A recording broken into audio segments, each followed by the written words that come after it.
పెందుర్తి నియోజకవర్గంలో సింహాచలం పినగాడి రహదారిపై prime 9 news channel ప్రసారమైంది.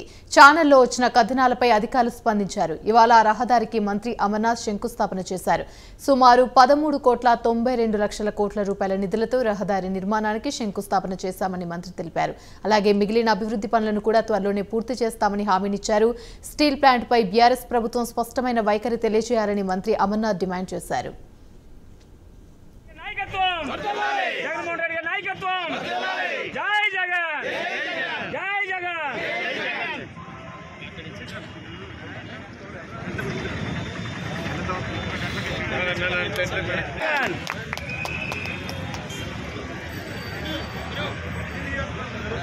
Jaganmohan Reddy నాయకత్వం జగన్మోహన్ రెడ్డి నాయకత్వం జై జంక్షన్ నుంచి పెనగాడి వరకు దాదాపు 7.5 కిలోమీటర్లకు సంబంధించి రోడ్డు ఆర్ఎన్బి రోడ్డు శంకుస్థాపన గౌరవ శాసనసభ్యులు సోదరులు అదీప్ రాజ్ గారి అధ్యక్షతన కార్యక్రమానికి శంకుస్థాపన చేయడం జరిగింది. దాదాపు 13,92,00,000 రూపాయల వ్యయంతో నిర్మిస్తున్నటువంటి ఈ రహదారికి సంబంధించి గడిచినటువంటి సందర్భాల్లో 5.5 మీటర్లు ఉన్నటువంటి రహదారిని ఇప్పుడు 7 మీటర్లు విస్తరిస్తూ దాదాపు మధ్యలో ఏవైతే గ్రామాలు టచ్ అవుతా ఉన్నాయో గ్రామాలు అంటే హ్యాబిటేషన్ ఉన్నటువంటి ప్రాంతాల్లో ఎక్కువగా యూసేజ్ అనేటువంటిది కానీ లేదా డ్రైన్స్ అనేటువంటివి మధ్య అవుతున్నటువంటి సందర్భంలో 2.5 కిలోమీటర్స్ సీసీ రోడ్స్ అనేటువంటి మధ్యలో 7 కిలోమీటర్లు వస్తున్నాయి.